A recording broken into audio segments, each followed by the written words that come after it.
Olá, sou o Mário Moura, da Mário Moura Contabilidade, e decidimos fazer este vídeo para esclarecer algumas das dúvidas que nos têm colocado desde a publicação do Orçamento de Estado na semana passada. O Orçamento foi publicado no dia 30, ainda não tínhamos conhecimento da redação, obviamente, e vai de acordo com as nossas expectativas e aquilo que temos falado com os nossos clientes e com quem nos procura para tirar as suas dúvidas.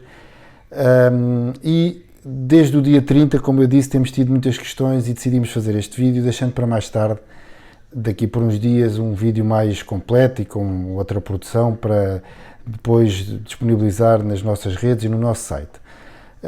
O orçamento, no que diz respeito aos criptoativos, foi essencialmente o que vinha da proposta de orçamento. Há aqui pequenas nuances, nomeadamente no regime simplificado, nos NFTs, mas na maioria das alterações não há assim nada de grande relevo, de mudança do que estávamos já à espera. Por isso vamos falar um pouquinho sobre o conceito de criptoativo, sobre a tributação das mais-valias, como é que ficou, sobre a categoria E, portanto rendimentos de capitais, também alguns rendimentos de criptoativos foram enquadrados na categoria E, e também a categoria B, onde também temos então o regime simplificado, que será em tudo semelhante com o regime simplificado em sede de IRS. Portanto, todas estas alterações que falámos são em sede de IRS, em sede de IRC temos a alteração do regime simplificado, que é em tudo semelhante, os coeficientes, nomeadamente ao que temos de IRS. Começando então pelo conceito de criptoativo, como já tínhamos falado na parte da proposta do orçamento, foi então criado um conceito de criptoativo à luz da lei fiscal, portanto à luz do fisco. E vou ler para ficarmos aqui. Para efeitos do presente código, portanto do código do IRS, considera-se criptoativo toda a representação digital de valor ou direitos que possa ser transferida ou armazenada eletronicamente recorrendo à tecnologia de registro distribuído ou a outra semelhante.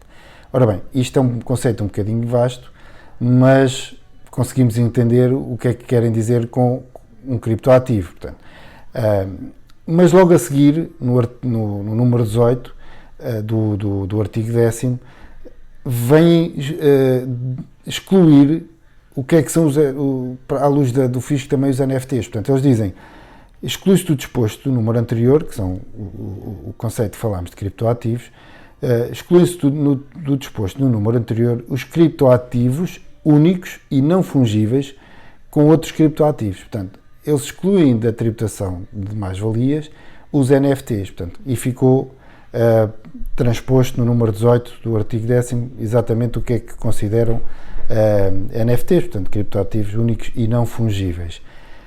Depois vem então a questão das isenções, dos 365 dias, das taxas por aí fora. Começando pela uma das grandes dúvidas, que é a questão dos 365 dias. Portanto, no número 19 deste mesmo artigo 10º, eles definem então que são excluídos os ganhos obtidos, bem como as perdas, relativos a criptoativos detidos por um período igual ou superior a 365 dias. Portanto, é a tal questão da isenção que existe para mais-valias relativas a criptoativos detidos mais do que 365 dias. E agora, a primeira questão que tem sido bastante debatida, nomeadamente através de juristas, era se os ativos detidos anteriores a 2023 se enquadravam neste âmbito, se seriam sujeitos a isenção, se não seriam. Muita gente é da opinião que não podem ser tributados porque são adquiridos anterior à lei. Enfim, nós vamos deixar essa discussão para os juristas. Na nossa interpretação, é pretendido tributar as mais-valias, primeiro ponto, e depois é criada a isenção dos 365 dias. E isso que é importante também aqui referir, eu vou andar aqui um pouquinho mais para baixo, é criada uma norma transitória, deixem-me passar aqui um pouquinho mais para baixo, que define exatamente esta questão dos 365 dias, em que é aqui criado o artigo 220, norma transitória em matéria de imposto sobre o rendimento de pessoas singulares, e tem esta redação, que é: para efeitos do número 18 do artigo 10º do Código do IRS, foi o que acabámos de ler, o período de detenção dos criptoativos adquiridos antes da data de entrada em vigor da presente lei é considerado para efeitos de contagem do período de detenção referido naquele artigo. Ou seja, eles tentam clarificar que consideram que os ativos detidos anteriormente a 2023 são tributados, porém consideram que os 365 dias já estão a contar desde a data da aquisição desses criptoativos. Enfim, se isto é inconstitucional, se não é, não nos compete aqui a nós julgar. Queremos deixar este alerta. Parece-nos que a intenção de tributar é clara, parece-nos que a intenção de serem consideradas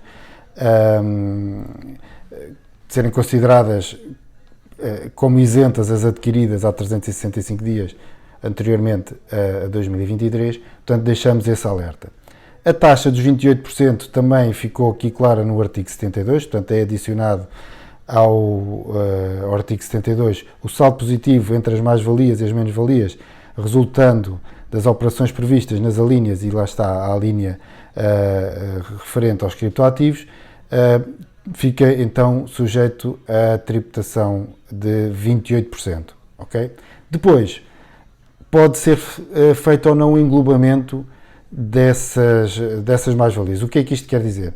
Cada um de vocês tem de fazer contas e pensar: olha, a minha taxa será superior ou inferior aos 28%. Compensa eu abdicar destes 28% de tributação e englobar os meus rendimentos no IRS, ou não me compensa? Portanto, isto terá de ser feito casuisticamente, mas pode valer a pena englobar. Uma das situações em que vale a pena englobar é se nós quisermos usar os prejuízos. Se tivermos um prejuízo muito grande este ano, uma menos-valia, digamos assim, muito grande neste exercício referente a criptoativos, eu posso querer usar esta menos-valia nos próximos anos. A única hipótese que eu tenho de fazer isso é fazendo a opção pelo englobamento. Isso também foi feita, essa alteração, no artigo 55 do Código do IRS. Na linha D foi exatamente determinado que o saldo negativo no apuramento de um determinado ano pode ser usado como uma menos-valia nos anos a seguir, nos 5 anos seguintes, até para ser mais rigoroso, desde que o sujeito passivo opte pelo englobamento. Portanto, aqui as regras serão diferentes. Outra questão também que se colocava sempre era aqui em relação ao método de custeio, ou seja, eu estou a vender hoje os meus criptoativos, e como é que eu vou custear esses criptoativos?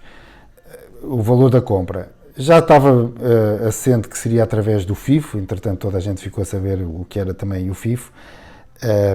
No artigo 43, que também está relacionado com as mais-valias, ficou claro, portanto houve aqui no número 6, na linha G, que tratando-se de criptoativos, os alienados são os adquiridos há mais tempo. Portanto, lá está, o método de custeio será então o FIFO. Depois, há aqui uma nuance que acho que ainda vamos ter de discutir um bocadinho melhor esta nuance, que diz que este método de custeio é por entidade onde estão os criptoativos. Ou seja, ele diz que, para efeitos do disposto na linha D e G do número anterior, portanto foi aquela que eu acabei de ler sobre o FIFO, quando os valores mobiliários ou criptoativos estejam depositados em mais do que uma instituição de crédito, sociedade financeira ou prestador de serviços de criptoativos, que é o caso, as regras aí previstas, que estamos a falar do FIFO, são aplicáveis por referência a cada uma destas entidades. Ou seja, se eu tiver os meus criptoativos em mais do que uma exchange, eu terei de usar o método por exchange na altura em que eu fizer a venda. Eu acho que isto aqui é um pormenor que vamos ter de ter cuidado, vamos ter de amadurecer um bocadinho esta ideia, sobre se houver aqui transferências entre exchanges, se compromete ou não os 365 dias. Inicialmente era ponto assente que não, mas quando eu leio aqui este artigo deixa-me algumas dúvidas. Eu diria à partida que não, mas vamos ter de estar atentos aqui a este ponto. Mais um ponto também que traz sempre dúvidas é relativamente ao trading. Também ficou claro que no artigo 10º, o tal artigo também sobre as mais-valias, que estávamos a falar há pouquinho, aqui no número 20, fica esclarecido que, não vale a pena ler, que é bastante técnico e denso, mas fica esclarecido que quando recebemos quando vendemos um criptoativo e a contraprestação da venda é outro criptoativo, não há lugar a tributação da mais-valia, sendo que o custo do novo criptoativo, do que recebemos, fica com o valor do custo do vendido, chamemos-lhe assim. Portanto, fica aqui também esclarecida esta questão do trading, que havia esta dúvida, também já mais ou menos assente que seria assim, mas havia esta dúvida de, ok, se eu nunca vender para fiat, se andar sempre a vender entre criptoativos, sei lá, vender as minhas bitcoins por Ethereum por Polkadot por Solana, por aí fora, enquanto eu andar sempre aqui a trocar entre criptoativos, o valor de custo será sempre o valor inicial do primeiro, neste caso do exemplo que eu dei, de Bitcoin. Portanto, esta questão do trading também ficou prevista no número 20 do artigo 10º. Ficou também bastante claro. Uma das questões que também se tinha falado e que pode ser aqui bastante importante e recomendamos aqui que tenham especial cuidado, porque havia aqui algumas intenções de recorrer aqui à mudança de país, é aquilo que se chama o exit tax. Bom, isso ficou aqui previsto no artigo 22, no número 22 do mesmo artigo 10º, que é o tal das mais-valias, enfim, é o mais denso aqui do que estamos a falar, em que diz que, para efeitos do disposto na linha K do número 1, a perda de qualidade de residente em território português é equiparada a uma alienação onerosa. Ora bem, isto aqui, como podem perceber, enfim, há a intenção de muitos traders profissionais, de muita gente, mudar a sua residência para outros países mais competitivos em termos de tributação. É preciso cuidado, porque agora ficou aqui bem claro que a mudança de residência é equiparada a uma alienação onerosa. Esta linha também é muito polémica. Já antes quando se discutiu o orçamento, já havia aqui muita discussão à volta dela, nomeadamente se a minha mudança de residência for para um país da União Europeia, isto dificulta a livre circulação de pessoas e isto muito provavelmente vai haver aqui uma ação junto do Tribunal Europeu, porque isto pode ser um impedimento à livre circulação de pessoas dentro da União Europeia. Portanto, eu calculo que isto no futuro próximo vai dar aqui alguma polémica, irá haver certamente alguma ação judicial para tentar impedir, mas enfim, hoje o objetivo é comentar o que está no orçamento, está previsto, tomem atenção, se tencionavam mudar para outro país, com uma situação fiscal mais competitiva, tomem cuidado porque pode ser bastante penalizador. Bom, vamos lá então continuar aqui. Rendimentos da categoria E, rendimentos de capitais. Isto também tem sido uma questão muito frequente. Estamos a falar de staking, de farming, pessoas têm nós, enfim. O que ficou transcrito na lei, eu acho que foi para abranger tudo e mais alguma coisa que não seja as mais-valias. Porque o que foi escrito, o que foi colocado na lei foi no artigo 5º, o tal dos rendimentos de capitais, que diz na sua linha, no seu número 2, na linha U, que foi a que foi adicionada, quaisquer formas de remuneração decorrentes de operações relativas com criptoativos. Ora, o que é isto? Isto é tudo. Parece-me a mim que o objetivo foi claramente colocar aqui tudo o que não são mais-valias e tudo o que não são também a mineração e por aí fora, que vamos falar a seguir. Portanto, muita atenção também aqui em relação ao farming, staking, por aí fora. Tudo o que é DeFi, parece-me que o objetivo aqui foi colocar nesta linha tudo o que não é mais-valias, nem mineração, nem por aí fora. ok? Portanto, muita atenção também aqui a este ponto. Depois, falar aqui também um pouquinho sobre a categoria B, a atividade comercial, empresarial, por aí fora. Ficou aqui também dentro do que estava previsto, ficou aqui, que foi criada então aqui uma linha O no número 1, operações relacionadas com a emissão de criptoativos, incluindo a mineração ou a validação de transações de criptoativos através de mecanismos de consenso. Portanto, também é um bocadinho na linha do que já estava na proposta de orçamento, e ficou então aqui incluído na categoria B estas atividades de que falámos. Como é que elas podem ser ou serão tributadas? Pronto, podem ser através de contabilidade organizada e aí ficam sujeitas à contabilidade organizada, mas o que nos interessa para aqui é o regime simplificado, que é também onde teve alterações aqui ao nível dos coeficientes. E o que foi alterado foi então no artigo 31, que é o artigo onde detalha alguns dos pontos do regime simplificado, em que diz que fica sujeito ao coeficiente de 0,15 as vendas de mercadorias e produtos e as operações com criptoativos. Portanto, as operações com criptoativos, compra e venda, ficam sujeitas a um coeficiente de 0,15. O que é este coeficiente? É a totalidade do nosso volume de negócios.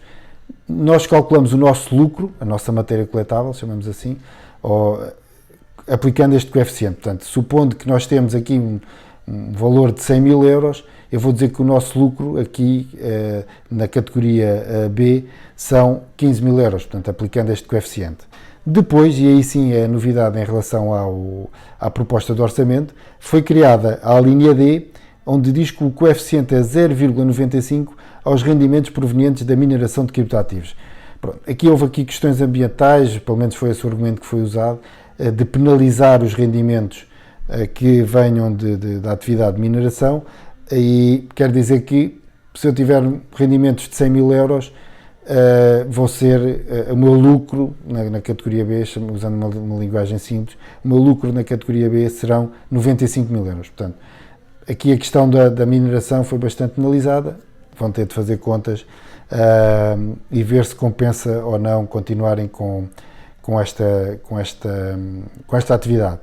Aqui, em relação à atividade da categoria B, ficou também ressalvado que, no número 18, que é equiparado à alienação onerosa dos mesmos criptoativos, a cessação da atividade. Portanto, se eu tiver a atividade de trading em nome individual, se eu cessar a atividade é equivalente à cessação onerosa de todos os meus criptoativos, e a mesma questão que já falámos anteriormente para as mais-valias, que é a perda de qualidade de residente em território português. Mudar a residência e tivesse os ativos na categoria B, portanto, e tivesse, é a mesma coisa. Considera-se que foram vendidos todos na data em que fiz a minha mudança de residência.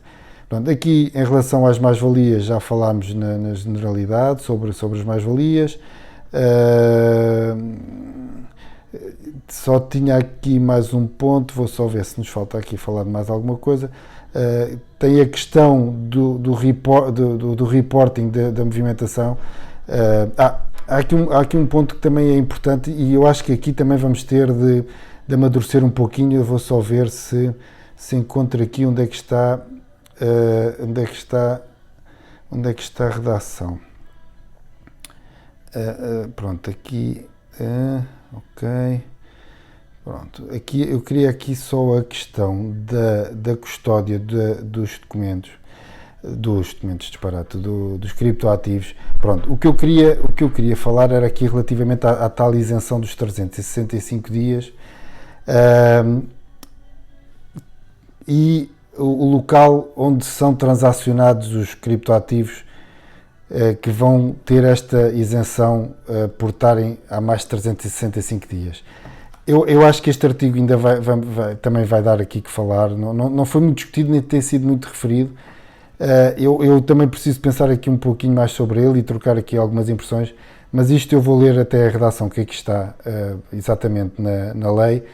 Isto é voltando aqui novamente ao tal artigo 10º das mais-valias, e diz aqui o número 21, que é o disposto no número 19 e 20, que é o 19 é onde está portanto, a definição dos 365 dias e da respectiva não tributação.